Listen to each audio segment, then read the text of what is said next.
Good morning and welcome to the Leadership in Insurance podcast. I'm your host, Alex Bond, and I'm very lucky today to be joined by Peter Clarke of Insurecore. And I said that correctly because I've been saying Insurecore for about for about a month in my head. You're not the only one. No, so I'm glad I did that right because I actually got one wrong the other day with some lovely guys from Tortuna AI, and I recorded it wrong and couldn't change it. So I'm glad we got that out of the way. But Peter, thanks for being a guest. How are you doing? Yes, well, all things considered, I think so. I think people can say nowadays, isn't it, really? Yeah, exactly. So it'd be really useful if you could give the listeners an idea of what Insurecore is and does, and kick things off for us. Of course, no problem. So Insurecore really is there to help brokers and underwriters communicate digitally around risks and risk appetite. So underwriters upload what they do, how they do it, who they want to get business from, and then brokers can come on, search and identify carrier markets for their risks. Really, we're trying to help the market build relationships offline. And obviously, as much as it is a face-to-face networking business, the way in which we actually create relationships generally relies on personal networks and going on the pub and, you know that guy, can you introduce me to him? And it's very long-winded. And as much as I believe face-to-face is very much needed for the discussion of the risks itself and through the placement process, just knowing who to contact shouldn't have to require you to go out, meet people face-to-face, ask them what they do. Can you help out? No, if you can't help out, do you know someone who can? You want to start your conversation off just with the person that can do what you need them to do, and then take the face from there and make sure all that face-to-face time is really valuable. Yeah, perfect. You're very practiced at that. It's a very succinct version of it. Is it fair to call it a kind of a social network platform of some degree, or? Well, it is a social network. It's a professional networking platform. We're far more like your LinkedIn than we are like your Facebooks and like. But again, we do distinguish ourselves somewhat from them. We are industry focused. We only allow insurers and brokers or specific industry bodies such as BIBA, MJA, etc. onto the platform. So that you're not going to come onto our platform and be bombarded by, let's say, recruitment or other providers who maybe dominate the other media channels. So really, when you log onto Insurecore, you are seeing a new feed. That feed is coming from the underwriters you work with, the peers in your market, your other colleagues. And what we really found is obviously your LinkedIn feed, the way in which LinkedIn rank content and push content towards you is not necessarily the best thing for you. It's the best thing maybe for LinkedIn and their thought leaders and the people who are making money out of the back. But for a broker who really just wants to see what their underwriters are doing, what they're updating, where they're moving to, and what's going on really in their market, it's very difficult to cut through the noise on LinkedIn. So that's the way we distinguish ourselves. And also, obviously, as much as we want to help people connect, we know that insurance, you don't necessarily want to get business from everybody. A lot of people have, they have their TOBA agreements. They can only work with certain groups of people. If you're annoyed, you can only work with brokers. And so we have made it so you can very quickly go, right, that I want to network, but with this group, not necessarily the wider Insurecore network as well. So it's very, very targeted, very specific networking, specifically for insurance. Yeah, brilliant. I mean, I think it was predicted. I love watching Gary Vaynerchuk. I don't know if you've ever. I do, yes. Yeah. I thought you might do, but he's been predicting for a long time that the social networking sites have just got too big. So the natural progression of that is smaller, specialized kind of networking spaces for things like insurance. There is actually one. Yeah, you could argue that there's actually one for recruitment as well, which follows a similar kind of purpose. Because I mean, one of the challenges with LinkedIn is that's how it makes its money. Recruiters are the people paying. I'd blush telling you how much you have to pay for the full access, but we researched their pricing model. Yeah, well, there we go. Right, it's you could buy a reasonable second-hand car for the price of it yearly, right? And it's a good tool, it's effective, but it does mean that their pricing kind of mechanism makes it less palatable for people that are not looking for a new job or not looking to hire in that marketplace. Obviously, the networking's got better, there's better quality. I'm a big proponent of, you really won't hear from me unless I think I've got something useful to tell you. But it actually comes back to your point. that useful to tell you is by understanding my clients, understanding their appetite, and only talking to them about things that fit that. But I can only find that out by speaking to them face to face. So you're cutting that out for the broking and underwriting community. Well, you're cutting out, enhancing. We like to think, we're that sort of follow-up. If you do go to a conference, you do get a number of contacts there. You can come onto Insurecore, add them as contacts in Insurecore, look at their profiles, see what classifications they do, filter them down, put them into what we call contact groups. And from those contact groups, you can then send out targeted follow-up messaging, whether it is your latest key facts, whether it is that hi there, lovely to have met you. But it just gives you that continuous engagement. Obviously going forward, back in the day, the great thing about London, you can walk down the street, oh, hi Dan, haven't seen you in a while, wanted to talk to you about that type thing. Now, obviously we do believe that's going to come back, and obviously fingers crossed, I'm a big propagator of London market and what that brings. But at the same time, I don't think we're going to get the same. With the increase in remote working, there will be the socials, but it's not going to be on that everyday type of thing. So this just really allows you to go on, every day, see what Dan's up to a little bit. Dan's your main underwriter. Maybe engage with some of your stuff, so he sort of knows that you're still listening and you're still engaging. And that way, obviously, that relationship can be better maintained. We do it in our social lives constantly. We don't. Facebook hasn't replaced us meeting our friends. No. We don't go, I'm not going to the pub, I can just chat to them online. No, but at the same time, it has allowed us to maintain better contact with a wider network of friends. And that's really what we're trying to do. Yeah, I saw a study that said that the social media platforms were dangerous only if they were kind of replacing social interaction. But if they were used to enhance, save time, basically organized for offline interaction, and then they were massively beneficial. This is it. We're about to bring in a scheduling feature. So you come onto Insurecore and you can schedule a meeting with somebody, if you think that's relevant. We don't want to say, everything has to be done digitally, never see the guy and sit in your man cave and just type away. We do believe getting out there and talking to clients is the best way you can deliver. Talking to underwriters is the best way brokers can deliver for their clients, and building those relationships. But getting to that point where you know who to speak to, it is obviously can be very tiresome. These have a lot of shoe leather of going around. Excuse me, do you know anyone? I mean, I used to have brokers come up to me when I was an underwriter, and if we couldn't do a risk, the next question was, do you know anyone who can? Yeah. You had to send them to the next guy off their shop, and they would do those tours of the market. That's where we want to make sure it's just cutting out all of that and going straight to the person who knows, at least interested in quoting, if not quoting to your levels. Yeah, it's more efficient, as you say. So you obviously worked in insurance. You mentioned it there. Could this have been built by someone who wasn't from insurance? I personally don't think so. But then I would say that. But I think the nuances and complexities behind the insurance market are really what have inhibited this from happening before.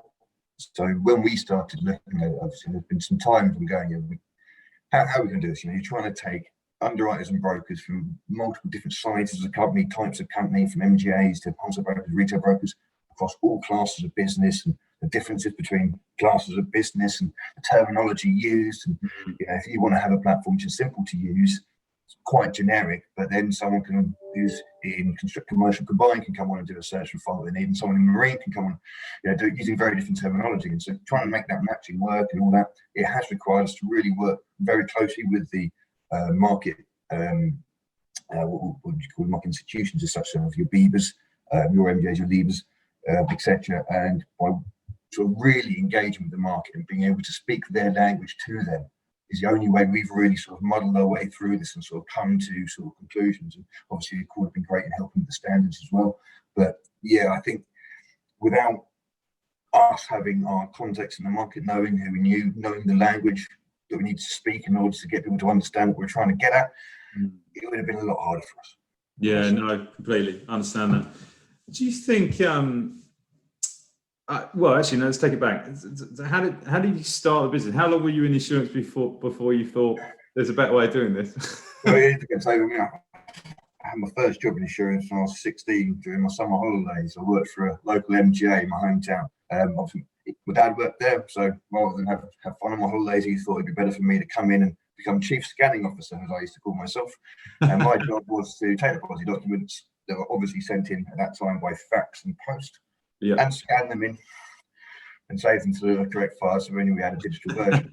So, you know, from the off of my sort of career in insurance, I sort of saw the, let's say, archaicness with which some practices were being performed, you know, and literally my job all day, every day at a scanner, and you feel, you know, as a young guy, why are they faxing? Why do you have to get this by post? You know, what's wrong with an email? So then I went to university, came back, and, you know, with experience in insurance, my brother in insurance, my cousin in insurance, I thought it would make sense. So, you know, my cousin at the time was working in a company, got my work experience. I came into London Market there. On the back of that, got a job. So I started in accident and health, assistant underwriter. Did that for a year and a half before moving into construction engineering, and then worked my way through the sort of assistant underwriter, underwriting assistant ranks. Yeah. Just about got to underwriter when I decided that this is just, there's got to be some way in which we can network better. You know, there were so many instances when I saw the value of people's personal networks and how that got us through situations. Mm-hmm. You know, we could launch a business on the back of one guy's contact to this guy who knew that guy, and he could introduce us to him. And at the same time, I also saw the fact that brokers were coming to me not fully understanding our appetite. And when questions on it, we're Googling it, you know, we've got your old fact sheet. Oh, that's fact sheet's out of date. Let me send you the latest one. A lot of our time was being wasted, the risk we couldn't do. And then the risks that we could do, some of them we weren't seeing. I mean, one example, we had a renewables energy team, and recently set up, had a broker who we've been working with for about a year and a half. You know, he'd been working with the company for longer than that. And he's sitting next to me, we're doing a standard construction risk, and he just goes to me, I've been having a nightmare of a day. You know, I've got this renewables energy risk, haven't been able to get a market for it. You know, I don't know what to do. I said, well, have you spoken to our guys? He goes, oh, you've got an energy team. Yeah, they sit behind me. How do you not know this? And he said, well, why would I know that? You know, I know you boys in the construction team. We go out, we have drinks all the time, and we know it. But, you know, I haven't been introduced to them. And I was thinking, well, what have we done? So I talked to the guys, and we'd done a LinkedIn post, you know, we just launched this new renewables energy product. But who had that reached? At the time, again, LinkedIn wasn't as commonly used in the insurance market, so it's difficult to actually get an audience on there. And apart from that, we were waiting for a conference where we were going to do a big announcement. And you know, we were missing business in the end. It passed them across, and yes, we wrote it. Yeah, you know, that business would have otherwise, if it wasn't for pure luck, gone somewhere else. And so I just noticed this lack of communication that was going on between us and them based on what we wanted. And even internally, you know, you had one underwriter who would do one thing and an underwriter who wouldn't touch it because he had a bad loss against it. Now, if you're coming in from an external brokerage, you don't know if you get timber frames buildings, you know, you've got to take it to Andy, say, because he wouldn't touch that type of risks.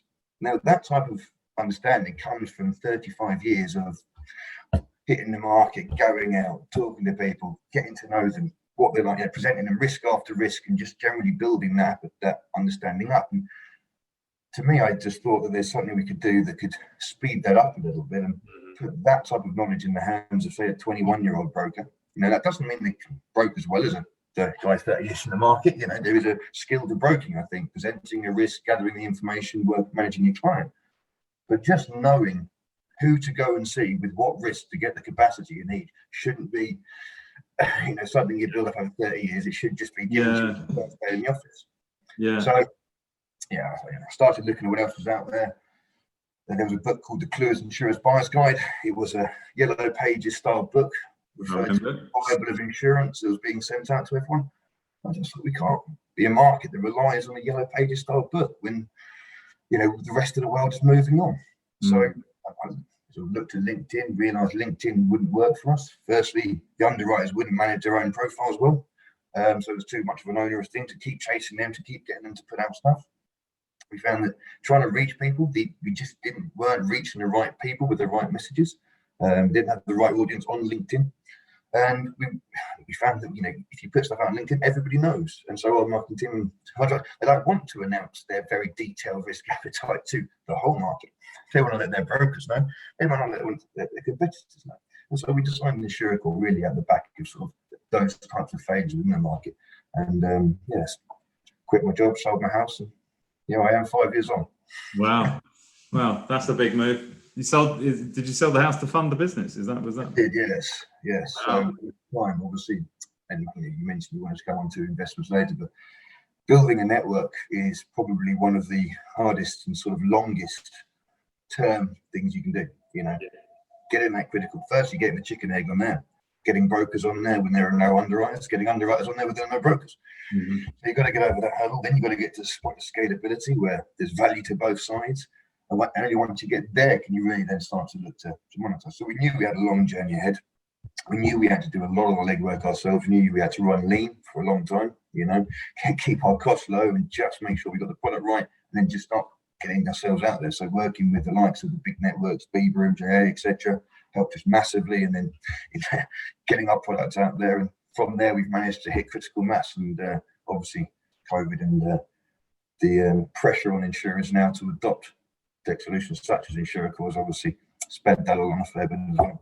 I was going to say this must be an absolute boom for you this year. I mean, Yeah, I mean, I do feel slightly guilty, and we've done well doing it, but at the same time, we're quite pleased that we've managed to help the market during this otherwise, difficult period. You hear about the hard market going on at the moment, or hardening market at least, depending on who you speak to, and it's very difficult for brokers to navigate that. Insurers are pulling out class of business all over. You've got syndicates changing what they do with the performance reviews coming in, MGAs launching or having their capacity withdrawn.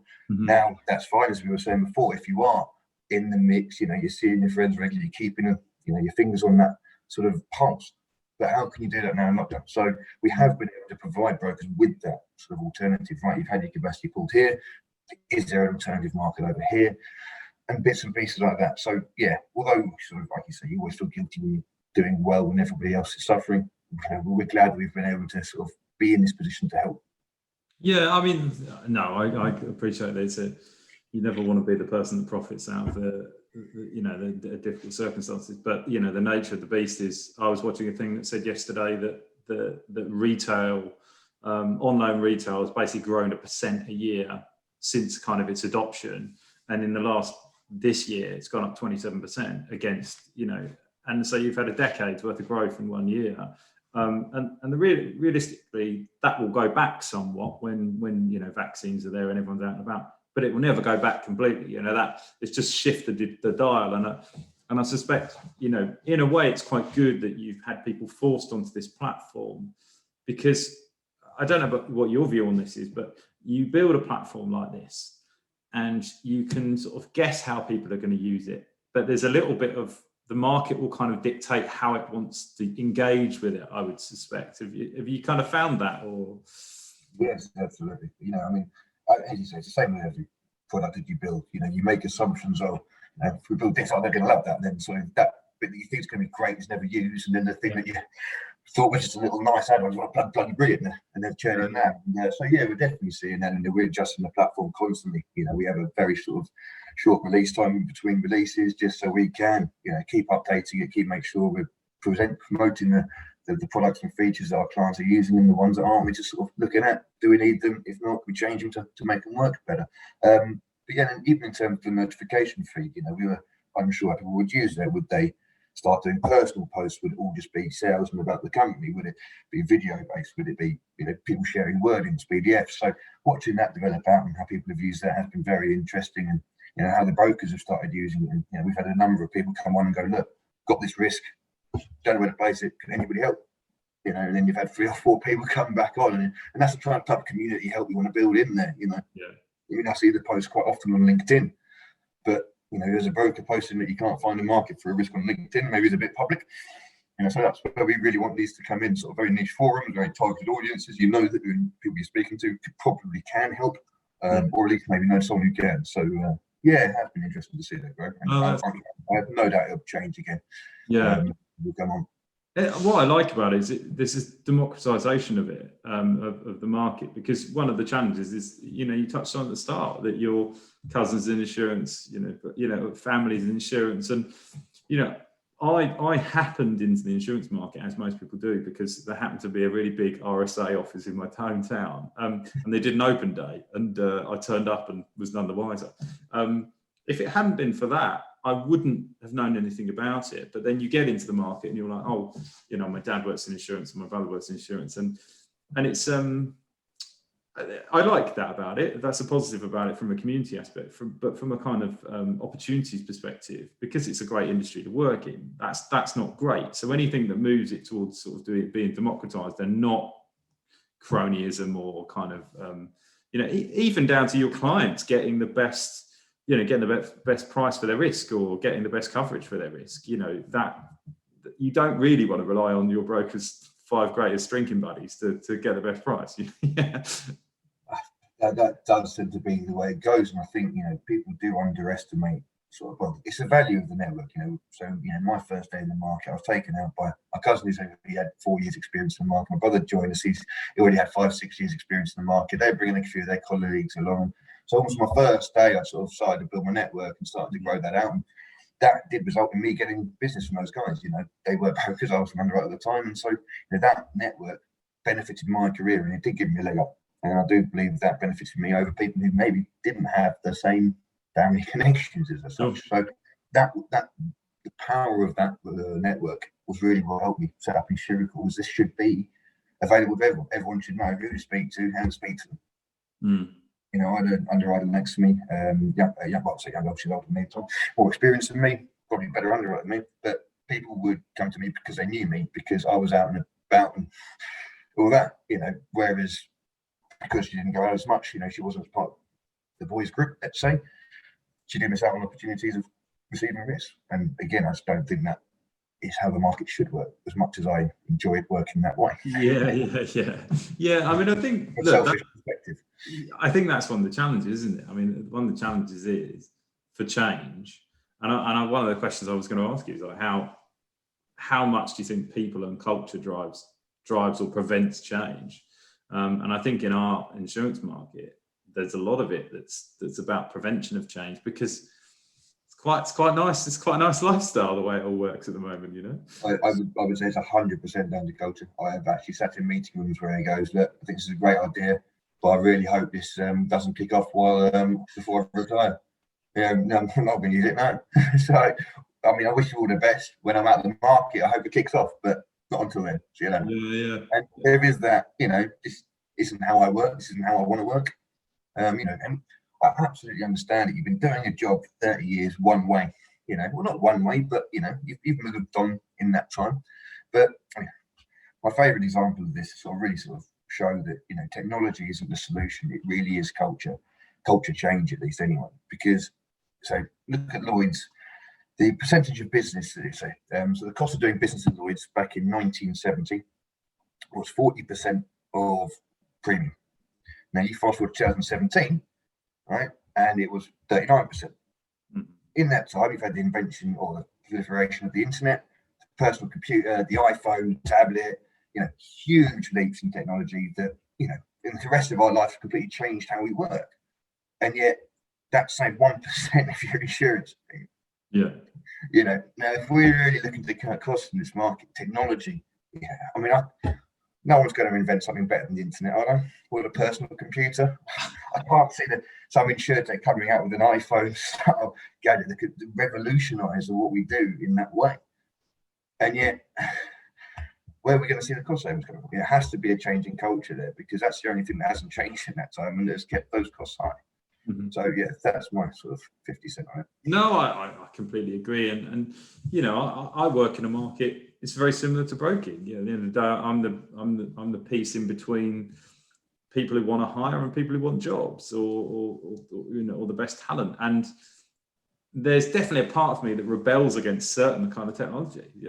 Just natural, but you have to take a step back and go, okay, which ones of these are actually going to help me do my job better? And the way I look at it is that if you're taking the wasted time away, you can concentrate on things that add value. And if you're concentrating on the bits that add value, maybe it's some more complex risks where you have to have a face-to-face meeting and you have to kind of, get involved.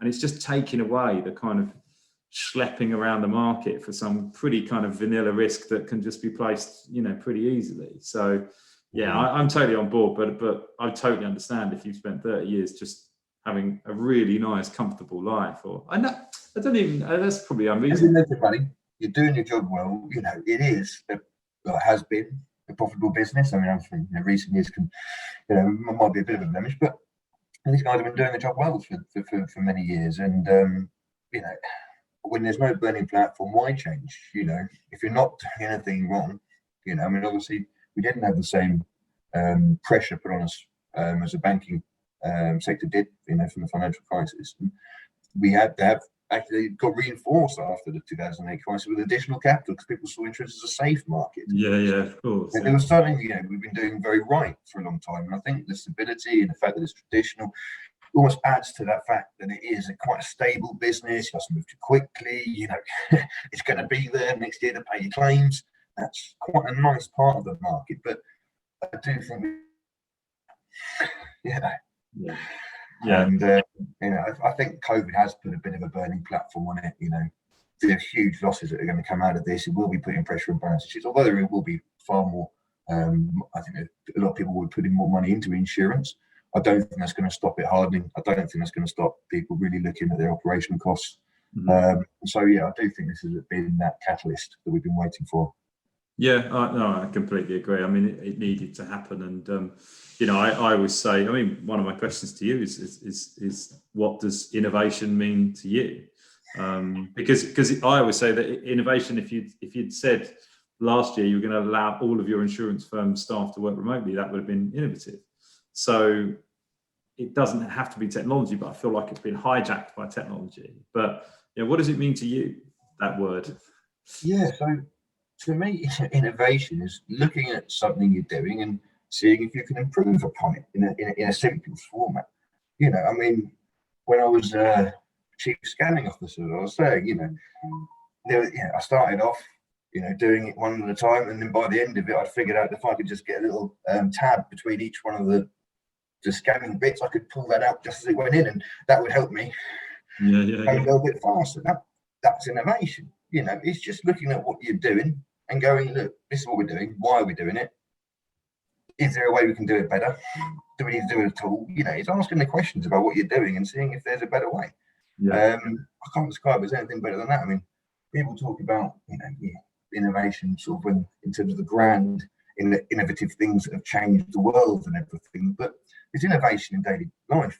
Just if you look at your job every day and go, right, what can I improve this? And what can I do better? What can I sort of replace and automate or improve upon? And what do I just have to do? And just the more you can just focus on the stuff that is just human led going forward, and I think the better you're doing your job. And I think anyone can be innovative and anyone can do that. Yeah, and I think that speaks to kind of what we were talking about earlier as well, is that it's people and culture. That has to be the building block for change. If you haven't got a culture where people are invited to have their say. So, for example, if you've got someone in the office who is the chief scanning officer, and they have as much right to have their say as anyone else. My former partner used to work in this PR and sort of stunts agency, and one of the things I used to like about them is that when they had their brainstorming ideas, so they'd have these big product launches, and they did the new VW when they first launched their SUV. I can't remember what it's called now, the Touareg or something. The big thing was that it was powerful enough technically; you could pull a jumbo jet. And they used to have these brainstorming offices, and it was the girl on reception went, well, why don't we get it to pull a jumbo jet? If it can pull a jumbo jet, let's get it to do that. And they were like, brilliant. And that became the campaign. But if they hadn't had the culture of inviting everyone in, they would have missed out on that, bit of an open goal of a PR. Well, isn't it? But I think that's exactly. I think the big issue in the market is, when there's a lot of kids. Well, I say kids. I don't think I can class myself as one anymore. A lot of the younger guys joining the market, and me sort of fading out a little bit. But it's very difficult, obviously, when you're in the market to have your voice heard. You're told, you come in and literally you're given a process, and you're like, right, this is you. You follow that process, and then just watch what I do. And as much as I've got so much value out of shadowing an underwriter and following what they did, and there does need to be that sort of stepping stone progress within your career, and especially when you're in insurance. You're learning such a niche thing with construction. You're not learning insurance. You're learning everything about construction, how that affects insurance. So having someone who's been there and done it before, is very difficult to find, very rare, but also very, very useful in your career. But there is a very much pecking order within that, where you have to get to a certain, it's dead man's shoes going up, Yeah. And if you've cut your teeth enough times and you've got 10, 15 years experience in the market, and you followed your processes and you've done well, then you sort of start to get your say. Mm-hmm. And I think the issue you have with that is by the time you have your say, you're already so blinkered and in that processes, in the sort of the idea of those processes and how it's done. It's very difficult for you to look elsewhere. And I think this is the big issue we have in the market, where we're always taking young kids and we're sort of breaking them into the insurance mold so early on and forcing them through that. But I know kids who are sort of 5, 6 years into the market and they're like, no, it doesn't change. No, carrying this slip under those cases, Yeah. They're going home playing Call of Duty with friends all over the world, and every other part of their life they're digital. But they're now going to say, you've got to take it in house, and I'm going to write on a piece of paper if I don't take it in. You're thinking, what's happened? But yeah, so I think giving the younger guys more of a say now. I don't expect them to all be running company. I'll tell you right now. I started this when I was 25. I think you should need a lot of experience when you're running a company. So leave that to those guys, but at least listen. At least start to sort of engage and go, right, well, look, this is how we've done it for the 5 years, but the next generation will be doing it like this. Why don't we look to start now? Yeah. But yeah, I like to see it like that. No, I completely agree with you. So let's take it back then. You were saying about you sold your house to start the business. So I was going to ask your kind of views on investment. Do you think? I mean, I suppose that's technically in the bootstrapping vein. I always think bootstrapping sort of makes it sound a bit more. I don't know. If you sell your house and you do well on it, then you're bootstrapping it, but you've still maybe got a decent pile of cash to work with, relatively. But let's put it in the bootstrapping category. Do you think that's important to a business, or is that how you did it, or did you get any other investment as well at the same time? We got investment. So when we went to the Lawyers Lab, we got a significant portion of investment.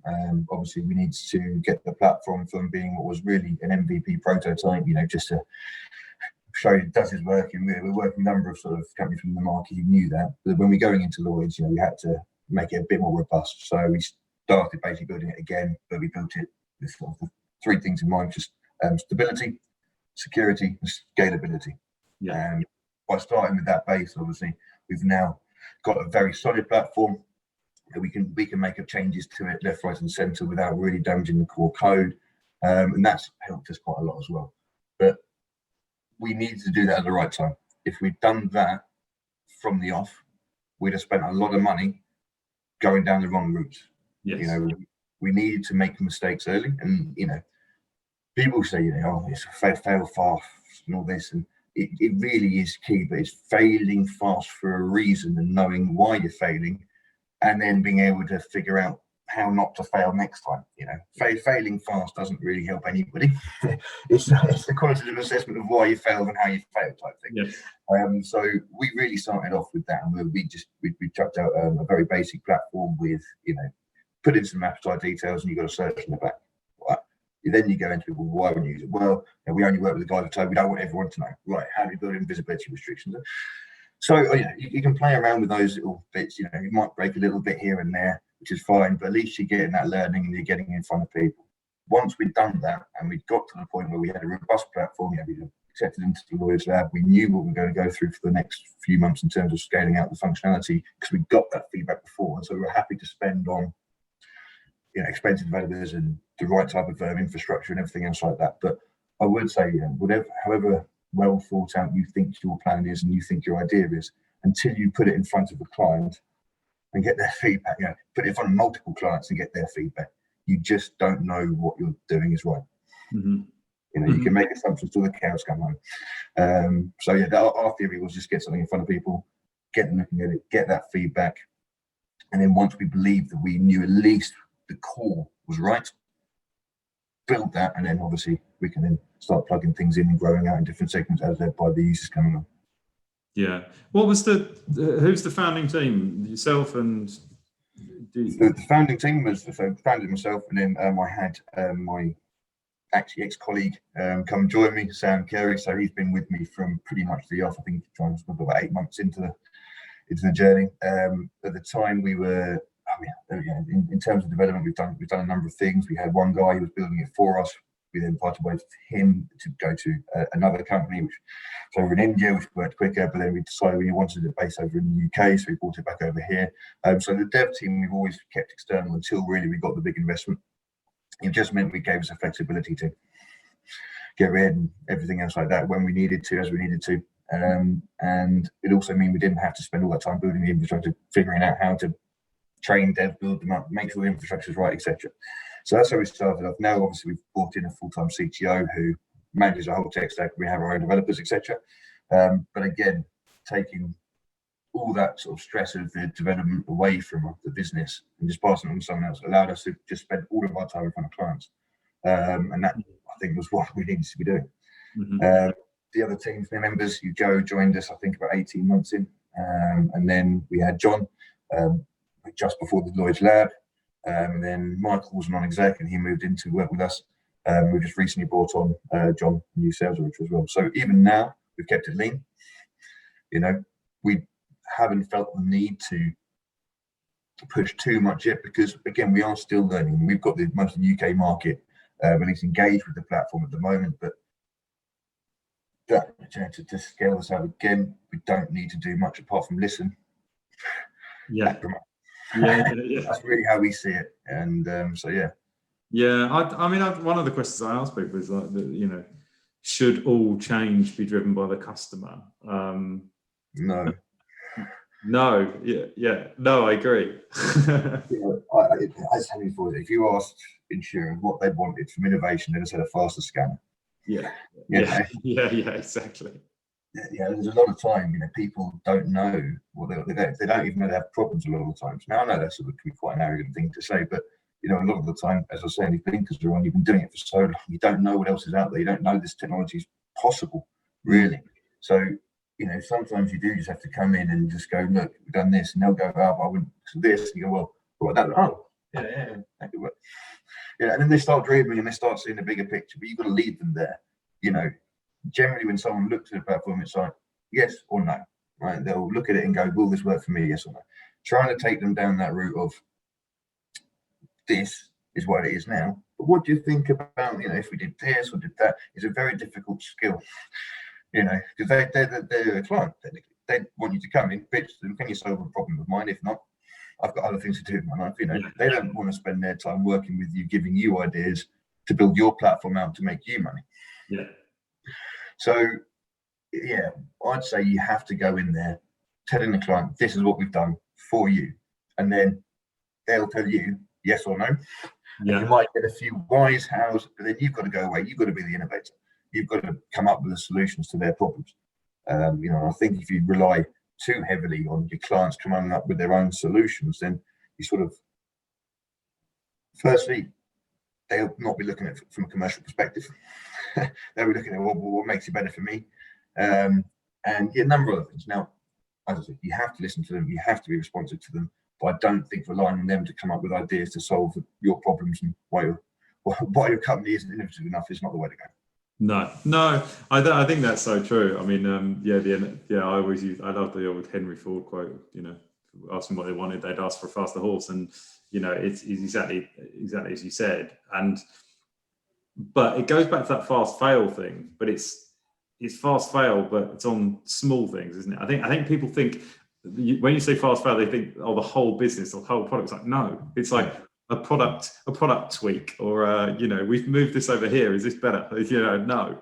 Okay, we'll move it back then. You know, it's like very quickly you can adjust those things. I've had a few punts on sort of recruitment things because a lot of people moan about. It's not the most popular industry, right? So we know that. But yeah, I know. So us lawyers, estate agents, you know, but you can't blame it all on the client if you don't do anything different. So you've got to try things differently, and some things work and some things don't. And you proposition something. Okay, that doesn't work for anyone. Let's try this thing.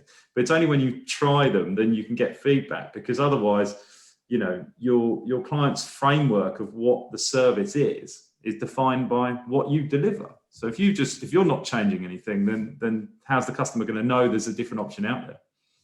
I think this is a mentality that needs to go on across most big businesses. You know, we as a small business get value in that. You know, you've got the sort of the big competitors out there for your sort of CRM system, Salesforce, HubSpot type thing.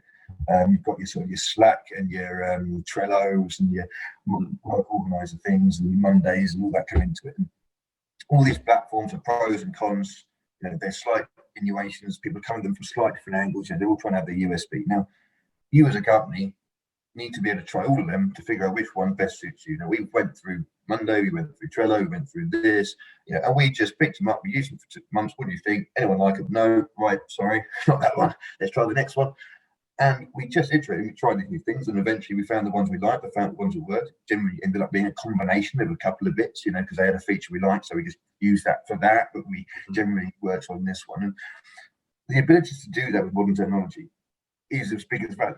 You know, it's not like you're buying into a 3-year contract where, you know, you're stuck with them, and if they don't provide the sort of support you need or anything, you're trying to get all your data off that platform and migrate it across is a thing that we're going to bring in consultants. You know, it's literally we just sort of flicked it off, migrated data, flicked it on. Yeah. And most platforms allow for this nowadays, and trying to get that across to the market, they're just like, give it a go. Like, oh, what if it doesn't work? Well, so you've wasted a little bit of time, but you might have saved a lot of it over here. And, you know, all right, you might not find the right one for the first try, but, you know, keep trying to do one new thing a month. Just try one new platform a month, and just have the team just make sure we do 3 hours or 4 hours on it in that month. And at the end of the month, you have a review. Should we ever use it again? No. You've wasted a bit of time, but you've got to learn a new product. You know, that is skills in itself. You know, all these sort of UI, UXs are generally converging into user experiences that everyone just can understand. And so the more you get to use these platforms, the more you understand the user experience, and the more you can pick up any platform. I mean, it's amazing when we go in and we present to the younger members of the insurance market, and how quickly they look at it. They go, "Do you need a demo?" They're like, "No." I click there, I get that. I click there, I get that. I get, you know. Whereas the old guys, "Oh God, could you come in and do a demo?" So if I was going to do that, I'll click up there. Oh, okay, right. You're thinking, how can it be so intuitive and understood for others, but others just look at it and go, "Right, where do I go here?" Yeah. So I think the more everyone engages with any type of platform, the more they're going to become tech savvy, the more they're going to pick up other platforms and understand the UI, UX. And so personally, the biggest thing I like the market to do is just try things. You know, we offer free trials, so it's no cost. Most companies do that now. Most SaaS companies offer you free trials. Jump on, put some data in there, do it for a small team maybe, or try it there. You know, get 5 of your guys to do it. See what happens. But if you don't, then you are going to be stuck doing the same things because you're too scared to even try one, because you feel one's too much of a commitment. And I mean, we all know what people are like with commitment phobia and technology.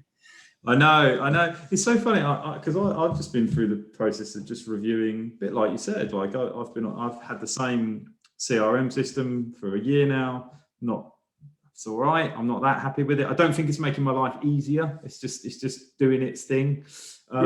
So I started looking at other products. Better than having a little back book, I can tell you. So it's well, exactly. But the thing that I found frustrating when going out to market was the amount of people that wanted to charge me I buy the product, and they'd all give me a trial, or at least a demo. But they wanted me to buy the product, and then they wanted me to pay someone to train me on it. And my thing is that if your product's not intuitive, when I've been doing this job for 15 years, you know, if I can't work out how to use it, it's not very good.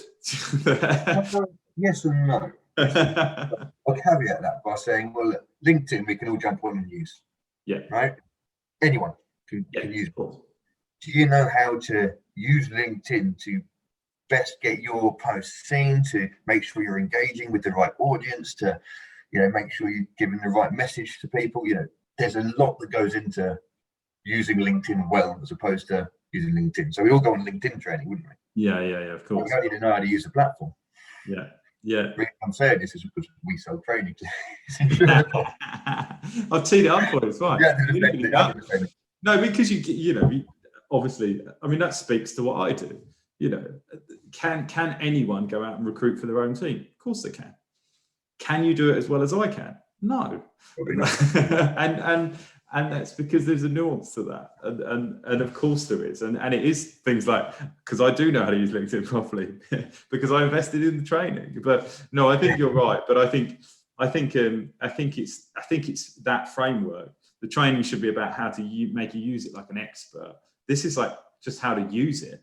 And the training is like, here's how you put candidates on the system. Here's how you put clients. So like, I can see that. So where's the magic sauce? Show me that bit. Show me the really clever bits, you know. And yeah, I think that's also another thing as well, to get that magic sauce, it takes a while, because again, the assumptions you're making about what your client's magic sauce is generally isn't what they want. For us, it was the data people wanted to know who was looking at their profiles, who was engaging with their stuff. We thought it'd be just them making contact. No, it's not about making the contact, it's knowing who's interested. Making contact, that doesn't even matter. I want to know who's looking at me, why they've engaged with me. That was what we saw as people's sort of main honeypot, and so that's what we've started really pushing now as well. And well, using data is difficult. I just had a couple more questions, and I'm very conscious of time. You just appointed some non-execs, as we mentioned. How important is a non-exec, do you think? And what was your decision behind getting one involved in the business? I mean, to me, I was young, looking at what I had to do and thinking, I don't have the experience here. How do I get that experience? And as much as I was keen, I was driven, I had a lot of the sort of ambition that's needed within the startup. There's a lot that I was missing. So I really went out and I looked for people who could help fill those gaps in my knowledge, that had gone through building companies, setting up companies, or just really knew the market better than I did and new technology better than I did, who could help me through those holes and make sure that, obviously, when you first start the company, I think, you're full of excitement, you're full of bubble, and then once you've just gone smashing through 5 or 6 hurdles and brick walls, you realise that there's probably a better way to jump over these hurdles if you saw them coming up. So anyone who can even just spot a hurdle for you, you're like, right, go give us a So we spread obviously the experience. We got some sort of Northern market experience. We've got people who've done investment experience. We've got people who've run companies experience, and just sort of use them just to be a sounding board, mainly for my decision making. Obviously, as a sole founder, sometimes you feel like you're making decisions, but if you're not bouncing them off people, you could be insane and just doing whatever you want. Someone just pitch those questions to and bounce them off, who have been there, who understand the nuances, but also understand your company to the level of detail. Obviously, there's a lot going on within an organisation.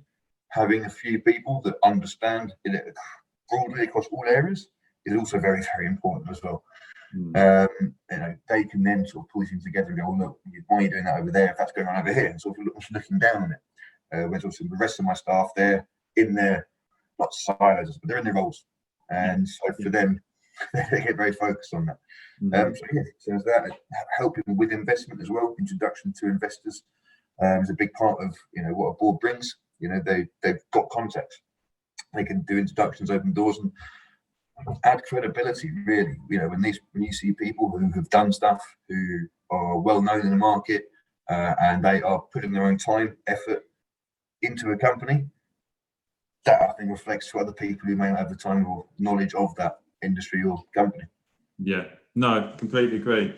And just final question, obviously, it's just to find out, what's next? What's next year going to bring for Insurecore? Well, for us, we hope to go international. Really, that's been our drive. So although we've been working very hard in the UK, we've got over 1,400 UK brokers, about 80, 90 MGAs, also brokers, advertising products. We want to go more into the international, bringing business from across the world. Now it's all well and good introducing people locally in the UK, but again, as we said, it's a very connected market. We do network a lot. We have a lot of relationships already built. But let's say we go to, your Hong Kongs, the Singapores of the world, or even Australia as an emerging market. We could go to the US, and you then start to go there. England is renowned for its Lloyd's London markets, particularly for its insurance capacity, its insurance underwriting. If we can start to sell that digitally, so a broker in Peru picks up a mining risk, he comes on, he can instantly find a Lloyd's broker that can take him into numerous markets for him, and the chain's off and off they go. There's no him going into his big city to find a market that gets passed to the US and gets past it. There's that compound brokerage gets onto that chain there. If we can start to direct business directly from sourcing broker into London market broker or Lloyd's broker directly to insurers they need, that's when we can really start to see London market grow again. And you know, I think we have been losing ground on recently emerged markets, and I'd like to help sort of England compete in that space, and by driving this sort of adoption of digital and opening up a digital shop window really for the London market. That is a lovely sentence to end on. So we're gonna take advantage of that and end on that. But Peter, thank you so much for being a guest. I really enjoyed that. And thanks for having me on. yeah, it's one of those lovely kind of I love having people on when like they've got such a clear and obvious product that you kind of go, why has this taken so long to come to fruition? But I know it's been long in the making, but yeah, now it's up and running. It's really exciting to see. So I wish you all the best, and obviously we'll stay in touch. Look forward to it, Alex. Thanks, Peter. Cheers. Take care.